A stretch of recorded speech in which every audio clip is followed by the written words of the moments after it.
Okay, well, thank you for coming to my podcast. This is Chloe. This is basically my daughter. I don't know how else to introduce you. I just literally no other way. For some reason, feel like her mother, and we've just kept that. It's always been like that. It's always been like that. Yeah. Okay, so I want to start with, first of all, how we met. I feel like this is what I'm going to do with all my guests now, just to explain who you are. How did we meet for the first time? Do you remember? Yeah, I do. I remember my mum and her mum are friends.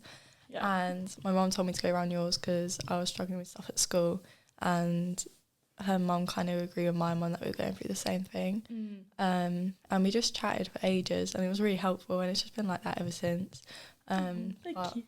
I don't know, that must have been like year 7 or something, weren't it? Yeah, I'm trying to think. But that was literally the first time we met. Like, I just came around yours for a chat. Yeah. And like we just like related so much. That's really weird though, because I feel like if anyone else had done that, that would have been really awkward. No, yeah, but like it wasn't at all. Yeah, it was funny. Yeah. And I literally just met you. No, I think there's a photo of you on my old sofa that day. I have it on my phone. Really bad cream sofa. Yeah, my hair was black. No, it wasn't. Yeah, I like don't that just says it all, do you know what I mean? True. But yeah, no, I think it was that. And to be fair, like, I wanted to like help you out, but I was also pretty much going through the same sort of thing. All friendship dilemmas, as we loved back in the day, middle school dramas. But no, I feel like we both helped each other in like a really good way. Do you know what I mean? Yeah, definitely. Because you're a year younger, only one, so kind of basically the same thing, really. But yeah, have we got any funny memories? I feel like we have too many now. Yeah, I don't even know what to say or what I can say to be honest. I mean, all I can think about is literally the other night. I don't want to talk about that. One too many shots. And tried to climb over that was disgusting. the fence. Did you see that video?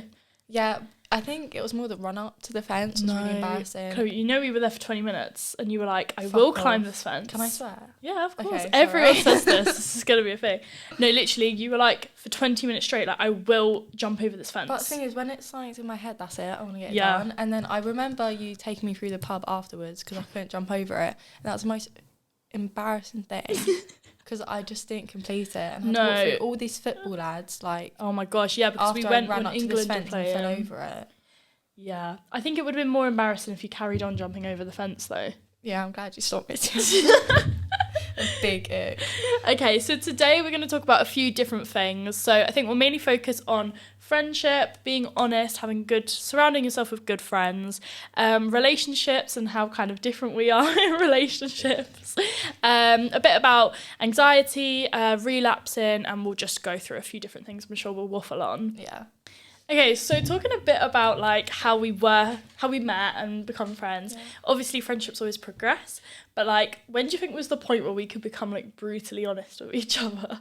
To be fair, I think like the first time we met, like you really told me what I needed to hear. Yeah. Like I think we weren't brutal with each other from the beginning, but like it was very easy to do. Like we just knew there was like no like malicious intent in what we said. It is how it is, and I think you have friends that do that and you have friends that don't. Yes. But the most helpful ones are that you do. But obviously in some situations you always need those harsh comments. Because sometimes it's too far. Do you know what I mean? Sometimes you just want like some niceness or a lie. Do you know what I mean? Yeah. But like I try and do a bit of both, but also I am a Sagittarius, so I am known for being quite blunt. Yeah. But no, it's true. I feel like I kind of was going through something similar to you, and the thing that helped me the most with advice is to be blunt and like shake someone out of it, basically. Mm-hmm. And then once I like tested the waters with that and you received it well, I was like, brilliant. Yeah, I think like it's kind of like each individual takes it differently though. Like I know with some friends I just need to kind of give it to them like in a soft way, whereas like I know myself, if you don't like scream at me, I'm not going to listen. Yeah, and it's true, but like I feel like I have some friends that like you'll tell them that you're going to do a really bad idea, and they'll go, yeah, go for it. And sometimes that's fine, but you need those friends in your life that is going to call you out when you've done something wrong. No, definitely. You know what I mean?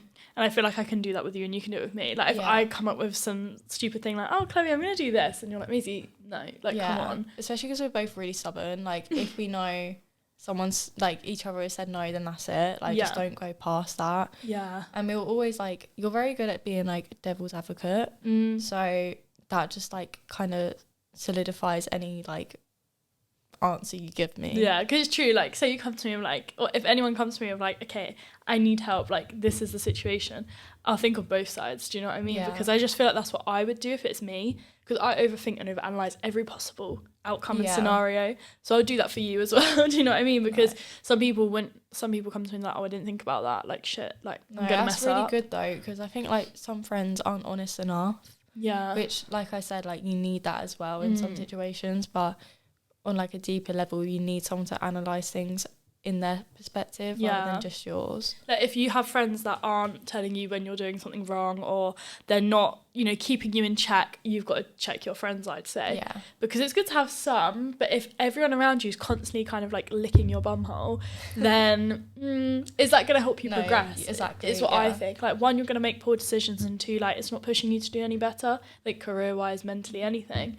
So I feel like it's good to have a handful of like brutally honest friends, you know, some in the middle and then some that I know are completely lying to me, but I'll take it. But as long as you can like identify who's who, then that's fine. Yeah, and then exactly. you go to different people in different situations. But I also think if like there's a situation where you're like, oh, I just do want a soft answer because I don't want to know the answer, then definitely go like, if I thought that, I'd definitely still come to you, because I know in that situation I probably do need a truthful answer. But that's where I feel like communication comes in, because like you could literally come to me and say, look, Maisie, I don't need the answer. Can you just give me, because sometimes we'll spam each other like 20 minutes. Yeah. And it's like, I don't want you to reply, or I don't want you to say this because it's going to piss me off. Yeah. But I do need your advice. Yeah. And I love doing that. And that is something that I haven't spoken about. Yeah, if you're stressed or sad or anything, sending Snapchat spams, oh my gosh, has saved my life. No, free therapy, honestly. Literally, I've been doing this since probably like year 6. Yeah. And my Snap score, if you look at it, is ridiculously high. Yeah, like, we're not whores, we just are sad. And like I'd literally like, okay, most of my spams are pointless, it's just me like doing hauls, but majority of it is like either to you or like JC or Tex being like, I'm sad, here we go. And then like your spams will be the same, but a lot of your spams is, please don't give me any advice, like I just want to like rant, which is so good because you're getting it off your chest. Yeah, but also like you'll give me advice in person, that's fine, but sometimes like when I spam you, it's like in the moment, like I'm pissed off or like I'm really frustrated, where like I don't want to talk about it anymore, I just need to get it off my chest. And I feel like that's so helpful, and if you can find friends that like are willing to, you know, listen, because there's even some boundaries, like me and Chloe could both be really busy and we can't open the spam straight away. I think we've probably had like 2 months of spams before, but that's like either because like we're really busy or we're going through our own stuff, but still like we'll meet up in between that. So on Snapchat it probably looks bad, but it is what it is. No, literally, I feel like it's fine. And like that's what I'm saying, setting boundaries is so true. Like even if you're not spamming online, you're actually meeting up with someone. If you even in a relationship, I think this, have you seen the thing where it's like something that will save your relationship, it's like, do you want logic or cuddles? Do you know what I mean? Because sometimes you're just like waffling and then your partner will come up with loads of like answers and you're like, shut the fuck up, like I just want a hug. Or it's the other way around, they just give you a hug and you're like, what am I supposed to do? Like, hello, give me some advice. I'm very much like, I need you to tell me what to do kind of thing. Like, don't tell me what to do because that's going to annoy me, but like give me advice. Like I can't guide you. I can't be hugged out of it. Like sometimes like but like I still need an answer verbally. Definitely. So I just feel like it's true. Whatever response you want, just let your friend or partner know. Do you know what I mean? And like they should reciprocate that. Communication is really hard, and like in terms of relationships, like we're completely different, but like kind of just saying what you want will help them communicate with you, even if you can't communicate with them. Yeah, exactly. Because like you might not want to talk about your feelings, you might not be that type of person, but as long as the other person's aware of that, then that's fine. They know that you just want maybe space, maybe that's your thing. Do you know what I mean? So I definitely feel like that helps. But yeah, for us it's quite easy because we've already like set those boundaries now to be like, okay, be blunt with me today, don't be blunt with me, or like send me a spam, I'll open it in a month. Like, do you know what I mean? Or I'll open it today. Also I think like when you do that with some friends, like they might take it to heart that you don't, sorry I keep kicking the leg, they might take it to heart that you don't open it or you don't give them a reply or whatever they really want. So again, it's communicating what you want, but we don't take anything to heart. There's no point in doing it because you're going to help them at some point. I think we're really similar as well. Like we both go through like weeks where we just don't speak to anyone. Do you know what I mean? And normally they align. Do you know what I mean? So that's really weird though. We like cycle in emotions. That's not right. Okay, so I want to talk about your career, your job, how you got into it, what inspired you, what do you do? Okay, so my first job, I worked in a leisure centre and then I kind of touched in a bit of personal training, but that was more voluntary at a different place. My like leading from college and like what my idea was. I was supposed to be leaving for the military, but things didn't go through. So I kind of looked at things that were similar, and I found security really interested me, because in my diploma we touched upon security. Right. And it always interested me. So I was like, oh, I'll look into that. I didn't really want to be a security guard because I don't really fancy standing on the gate 24 hours a day, I can't lie. But no, I'm a security officer. That's a flex and a half, sorry. I don't really know what I can say about it, to be honest. Can't say much, to be fair. No, it's really interesting. I've definitely learned a lot. It's new to me. I'm very, very privileged with getting an opportunity to do it, especially where I'm doing it. I've learned so much from the people that are working there as well. And it's a great environment. And for my age, I need to stop saying and. For my age, I think I've got in somewhere really good. Yeah, definitely. Just in terms of experience, like even if I'm not there for long, so I'm not scheduled to be there for long. Yeah. But it's definitely solidified that I do want to stay in security. Yeah. Because it's just interesting. Is it hard work then? And the actual job, I think sometimes it's more the hours. So I do 12-hour shifts, 4 on 4 off. But by the time you're there and home, you're probably there for 14 hours. Yeah. I think the actual job itself, I'm very lucky in the fact that I'm outside a lot of the time. So I can split between the office and being outside, which definitely helps, like 100%. Otherwise, I think if it was more like completely officer work, then being on the office could really fuck you over than being in the like being there for 12 hours. Yeah, that is a lot. Especially on night shift, because you're just that's thinking scary all the time. It's more just that like you're in your own head. Yeah. No, the thing I find hard is watching people go home. It's really like a weird concept. Oh, I didn't think about that. Everyone's like going home to their families, and you've just come on shift, and I've been at home alone all day because everyone's at work or school, and then I go to work, and then I'm just with my colleagues all night, which like I'm not like, that's not a bad thing, like they're nice people, but like it's just like watching that happen. But no, it's not like really hard. It's just because I'm learning a lot. Like if I was used to it and used to the industry, then I think it would just be like bread and butter. Yeah. But because I've never done it before and I'm learning all the time through the whole shift, it's quite draining. Yeah. How do you find it, them being a female in this industry? Because like military, security, everything kind of down that route is pretty male dominated. Yeah. In my branch, I am the only female. It doesn't bother me, I think, because I've always, I don't know, in my work last place, like all the trainers were just males, except for one, there was one female. But I don't know, it's just really never bothered me. I think that kind of comes with like friendships though, like I've always been friends with guys, so it's just not been a problem. The only thing I have like touched upon like with yourself is like sometimes I come home and be like, it would be nice to talk to a gal like throughout the day, but obviously I can like walk around site and go find a woman and like talk to her for a bit, and like that is nice. And like in the other side of the branch, like that are like females, and they are really nice, and the men are really nice as well. Like everyone is so lovely, which like I was genuinely shocked about, because it is like a demanding company. But no, everyone's so lovely. Yeah. Do you think there's like, not in this job now, but just like friends or like people around you that kind of, you know, you're a girl in this industry kind of thing, like funny things about it? I definitely do think that. Not from the company themselves though. They definitely see me as an equal. Even though I am really young and still learning, like I'm still seen as an equal. I'm doing the same job as everyone else, just maybe not at a like quality they're doing which is like completely fair enough, and I'm still learning, and I will get to the point that I'm the same as them.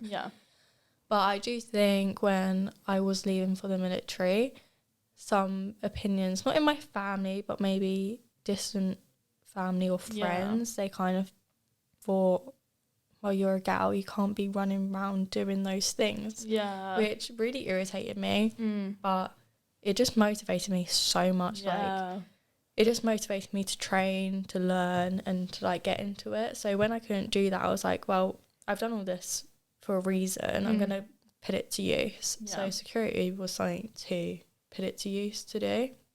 So as I said earlier, we've had our fair share of friendship issues, shall I say.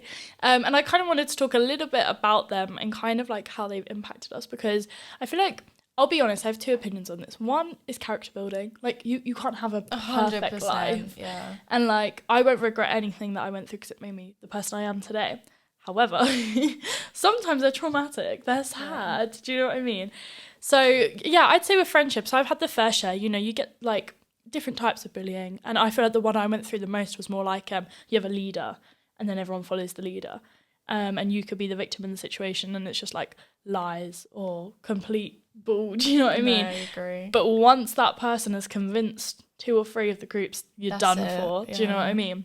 Especially with girls just like are sheep, I think. I think that's an age thing as well, though. Oh yeah, like I Because wouldn't feel happen like now. if someone has, it's like any thought or opinion though. If someone thought they liked a certain celebrity, then someone's gonna follow that. You know what I mean? Like, it's just how you are when you're younger. So Yeah. like, I don't really take it that personally. It's true, and I feel like as you get older, you kind of like, you'll hear rumours and you'll like go to check them out yourself now. Do you know what I mean? Or like, it does happen, like, but some people just don't grow up. Like, even in the workplace, they'll be like, "Did you hear this happen?" No, do you know what I mean? Yeah, 100%. And I'm like, "You're 40, Karen. Like, get over it." Do you know what I mean? But no, it was definitely when you're younger. I guess everyone's like finding themselves out, and like, I don't blame anyone for like what they did, because I do think it's all the idea of like them finding themselves, how they were brought up, like.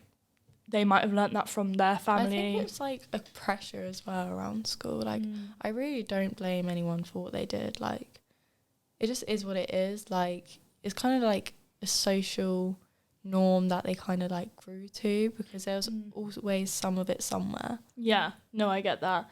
I just feel like some of it's weird though. Like, as much as we can sit and be like, I forgive everyone, like, some of it was effed up for the age that I was at. Yeah, 100%. I feel, or the things that we went through at it's the not age that I we agree did. with what they've done. It's just like, I don't think about it anymore. I don't care anymore. It is what it is. Yeah. Do you think it's had a long-lasting impact though? I think at the time, like, it definitely did affect me, but I've kind of like, it probably has affected me in a good way now. No, I think it's kind of like giving me the attitude of now I don't give a fuck. Like, obviously, like, there's an extent of that though. You can't like look at everything and be like, I really don't care. But I think sometimes that's the best way to look at things. Yeah, it's true. And like, leaving it in your past. Yeah, you know like what people's I mean? opinions. Like, something about doing this is like, I really don't want people to have an opinion on me, but then again, I don't care. Like, if you're going to think something, you're going to think something. Yeah, you can't change. No matter what you do, you're going to get hate. Like, even like, if you're not in my life and you don't have an effect on me, then it is what it is. Yeah, and that's all I care about. As you get older, your circle gets smaller. Yeah. And if there's people in your circle that don't agree with things, you know, you look at yourself, and if you think there's nothing wrong with it, then there's nothing wrong with it. Yeah. Okay, so I want to talk about relationships. So me and Chloe are very different in relationships, but it is the most... This is going to make me laugh. No, I'm going to get the giggles. This is the most helpful thing, though, that I've had, because I feel like... Well, how am I in a relationship in your eyes? I think we're complete opposite. Like, every part... No, that sounds awful. No, I think we're very different, but it's really helpful. Like, you communicate very well all the time. Like, you say what you want. Like, I feel like you kind of need you needed the reassurance, whereas like you definitely don't now. Like, you're very independent. Yeah. But you can be with them all the time and it'd be fine. Yeah, you need your space. Yeah, leave me alone. No, but I feel like with Chloe, I always find in a relationship, you've always been very much like quick, if that makes sense.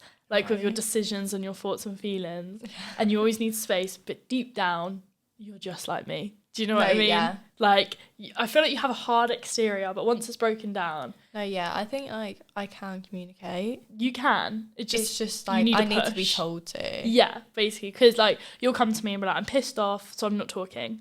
And I'll be like, maybe we should analyse what's happened, why you're pissed off, and maybe, like, we'll tell whoever you're seeing at the time, and then you're like, yeah.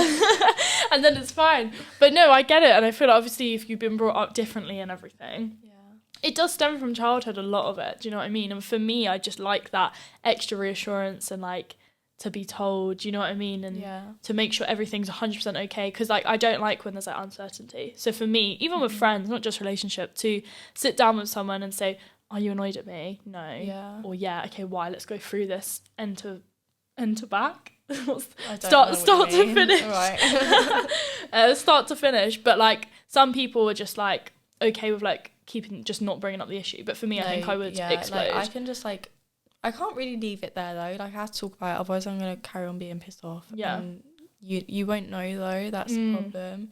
But I think I've always been very independent, so it's like I can do it by myself and leave me be. Yeah. And when I'm ready, I'll come to you. Yeah, and that's where we're different, because you Yeah. are so independent and I'm so, well, I am independent now, but like deep down I am dependent, do you know what I mean? Yeah. But yeah, like I feel like when the early days of my relationship I was very dependent, do you know what I Yeah. mean? Like, but then like over a few years, You're young though. I was so young, and like looking at everything that I'd been through in that kind of time, like it made sense. Yeah. And then throughout it, I learned a lot about independence and stuff, and how important it is to be able to be good on your own, even if you're still with someone. But yeah, it is important to be able to be independent in a relationship, because I feel like I've got a few friends that are so dependent that they spend every living, like breathing second together, and they don't even have like a personality of their own. Do you know what I mean? Yeah. And I feel like it's so important to have people like you to balance out and be like, no, I'm really independent, and I go, oh yeah, I should be doing that. I think it's like once you're in the cycle of being able to depend on someone, it's so comforting, you won't stop. Yeah,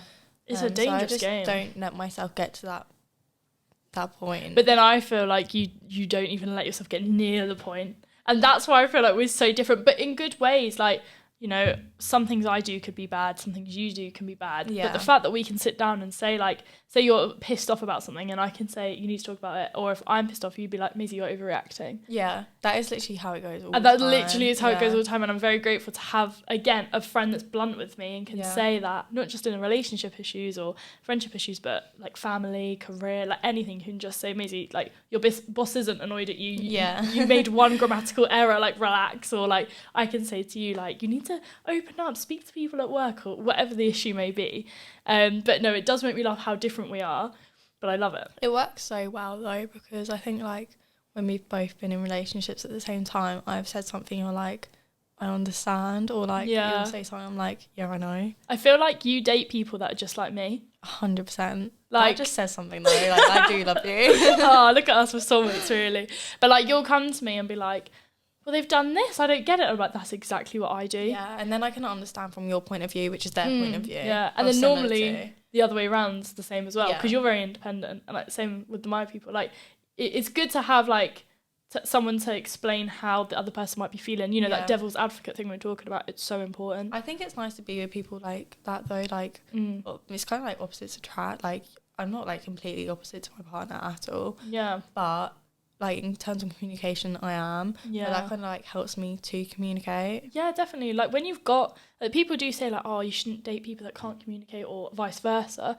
But if you teach each other a bit of both, that's good. Because sometimes people that communicate too much, like me, can literally communicate too much. Do you know what I mean? It's like, relax. You don't need to talk about every issue. Yeah, because like if someone done that to me, like it would push me away in a sense. Yeah. Not completely, because like I understand, like, because I'm friends with you, like I understand that people do that. But I think like that could potentially push someone away. And then like you've said that to me in the past, and I've gone, oh shit, like I am pushing too much, let me retreat back. And to have someone like external to say that, or even like with friendship issues, and I've been like, this person's pissed me off because this, even as a friendship issue, you can still say to me like, well, don't push them away, do you know what I mean? Like, you need to say this, and it's like, oh yeah, shit, do you know what I mean? And it might be like sound really harsh telling someone that like you're pushing them away and you're going to end up with no one. Yeah. But like you need to hear that. Oh yeah, you've got to be blunt. Yeah. Someone's got to shake you awake, because some people are so oblivious, and I feel like they just need a you, do you know what I mean? To be like, wake up, do you know what I mean? What would you say is your love language? I just said I have no idea. It's like, I think I definitely show you more than tell you.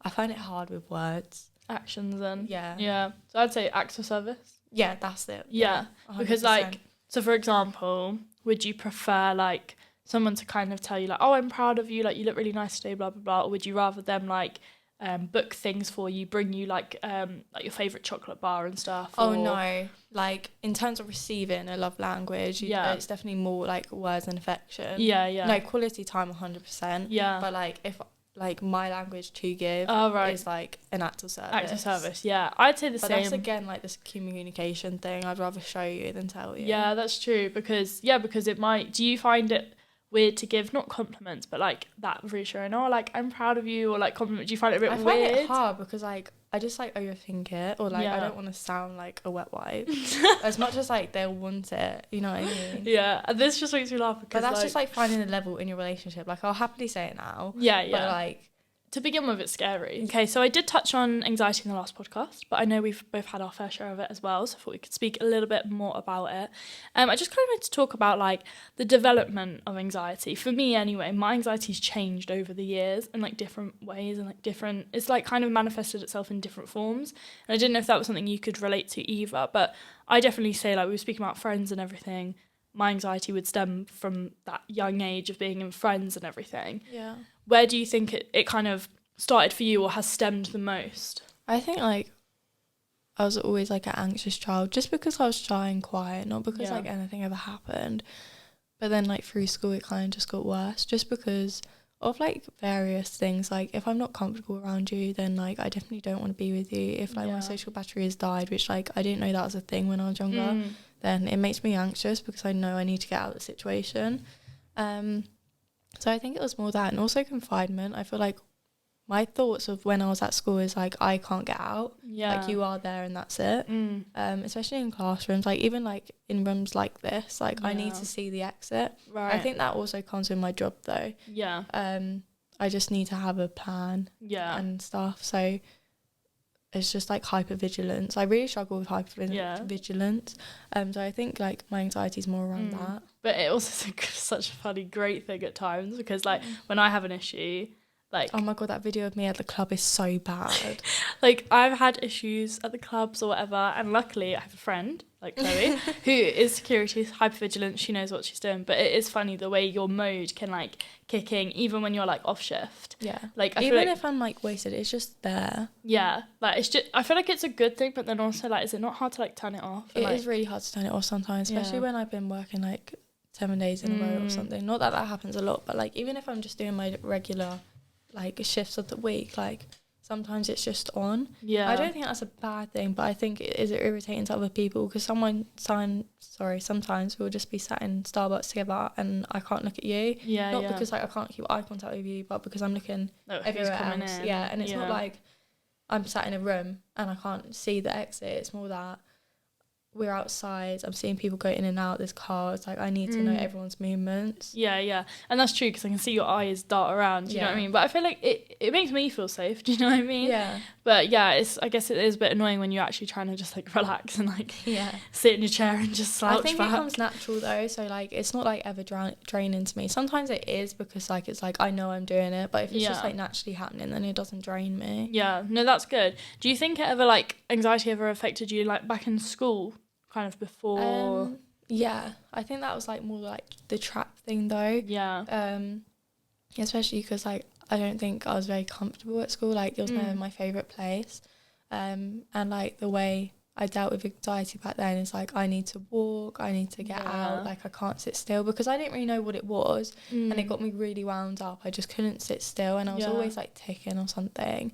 So I think that was like kind of how it was shown back then, whereas now I can realise it's happening and I might like do like little things but it's not like I'm running round the corridor. No, but I feel like that's good. Like I've really struggled with anxiety back in school and I think that's probably when it was the worst. Like I'd have more like panic attacks back then. I can't say I have regular panic attacks now. I just get the anxiety feeling now, but back in school it was more like panic attacks and like I'd be the same. It's so like you just want to do like fiddle with something. Whereas now if I get anxious at work and go for a walk, whereas that was like shown at school as like walking around the corridor. Yeah, and they don't like that. They're a bit weird, but they're not very helpful. Especially when you're in the classroom and you need to move. Yeah, like I'd literally just have be to sit on a chair. I need to get out right now. Like, and the fact you can't wind you up more and then you get more anxious. It's just like a whole cycle. It is scary, like especially when you're younger and you don't really know what it is. You're like, why can't I breathe? You don't know what it is, and it's such like a fog. Even now, like it's such a fog over your mind. That's all you fixate on. Even if like you're like, I'll focus on my breathing or I'll do this or I'll do that.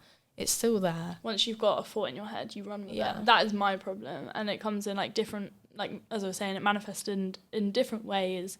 But like, school was like panic attacks. lockdown was flipping like paranoia. Yeah. Once thought was in my head, I was like, I am on the Truman Show. No one has convinced me otherwise. There is a camera there right now. And then it would come into like friendships and just like overthinking and just weird stuff. I wanted to talk a little bit about like relapsing. So obviously like relapsing can like be like multiple different things in different areas, but like with mental health, like I know that I struggle quite a lot with it, and it's kind of the idea of like nothing is really linear, is it? Like a whole journey, no matter what you've been through, what you're struggling with, what your relapsing could be, it's like gonna be up and down. And I feel like for me, that's something you have to accept in itself though. Like if you like see someone having this perfect recovery and then like one tiny thing happens and it knocks you off your feet, then you have to accept that. You just have to get up straight away, because if you don't and you think that's it, then it's gonna fuck you over even more, and it's just gonna be harder to start again. It's like falling off a bike, like get straight back on. Do you know what I mean? Fully. Because, and it's okay like when like things go wrong, do you know what I mean? Not even like, there's obviously some hardcore relapses, but even like anxiety relapses, you know, when you're just like, oh, I haven't like got really anxious and like self-sabotage, and then you do and you're like, for fuck's sake, back to square one. But you're not at square one. Like it's just like again, little lessons, little tests to see if you have done better and or not. Realistically, like if you've like recovered or learned from the beginning or like since it started, then use all your techniques and all the power and strength that you've got throughout it to get back up. Literally, because like the feeling you had when you were like doing well and recovering, like get it again. It's you can always get it again. I think the problem is like if you don't get the high to begin with and you fall really quick, then you're like, what is it for? But in the long run, you are going to get a high from it. Everything's going to like be so much better once you're fully recovered or even partially recovered, that it's going to motivate you to carry on. So you just got to wait and try get that hit, because you might think that you're getting a hit or a buzz from whatever you're doing. You're not. Like it's the adrenaline, and you're going to get an actual buzz and beneficial kind of outcome if you carry on recovering. 100%. And like I can tell you now, like the pure joy I feel, like just like going on walks or like dancing to certain music, nothing is involved at all. The pure joy I feel that I've never ever felt in the past. Do you know what I mean? With anything else. And it's just like, I think that's really hard for people to understand though, if they haven't. So hard, if they haven't experienced it, like it's so hard. But then I would say it's the same thing as like, okay, well, whatever you're doing and recovering from, like you had to experience that once. Why can't you experience life once as well? And that's kind of how I viewed it. And like, I guess your starting thing, if you're starting from the beginning, is to aspire to get that natural high of like just feeling true joy. Once you've got that, because that's what you're replacing essentially, basically. Like, and you that's think you're on this long high, term. you need to find something else to get that high. And I just feel like once you've had it once, you know what it's like. And you think, well, if I can be that happy all the time, why wouldn't I aspire to that? And obviously that's what I thought. I mean, you fall and I fell many times, but like I always got back because I'd had that experience and I knew it was possible. I just didn't know how long I could maintain it for, and then one day I just maintained it for like 4 or 5 years, and I was like, oh, here we are. You don't realise, like you generally don't realise that you're doing it. Like it is so hard and draining to begin with. But you can do it. Like you will think you can't, but like like you genuinely can. You can. Like I just can't explain it. You just can. It's not like Nike. What is it? Just do it. Just can. But it's so true. But it's something that is so difficult. And obviously I won't get into too much detail because it is a very deep and hard topic. But any type of relapsing it's not going to be recovering. Is not going to be linear. It's going to be up and down, and that's completely fine. That. Like it's fine as long as you have a good support system and you have the mindset of wanting to reach an end goal. Then that's fine. And if you don't, one of the main things is though, like if you're not going to help yourself, you can't expect other people to help you. So you definitely need to kind of take it off your own back and then take like tiny things from other people. That is such a good one as well. I feel like for me, that's another thing though. Like if like you're trying to help someone and they're not accepting it, you're going to deteriorate yourself if you carry on. No, you have to let go. You have to accept, that you need to let go. I completely get that. And if people have had to do it to me in the past, I do not blame them. And I've had to do it to people as well. Like you need to be selfish in some situations. Because when they need help and they're ready for it, then they'll come to you. I think like there are some situations that you need to push people into help.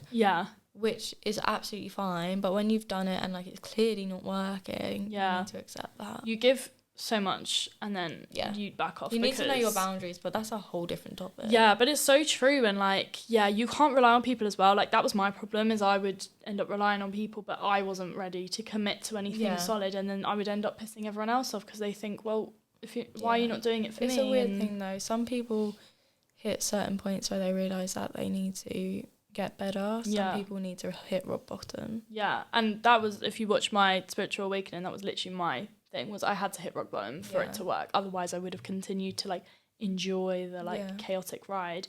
But no, everyone's different obviously, but everyone can do it. Like, there has been some inspiring stories out there in general about mental health, and even just like anxiety or just getting over like social anxiety, just little things. You can overcome anything. You just have to put your mind to it and really try. Yeah. But yeah, okay, I'm going to wrap it up there. But thank you very much for coming on my podcast. Thank you for having me. And we'll end it there.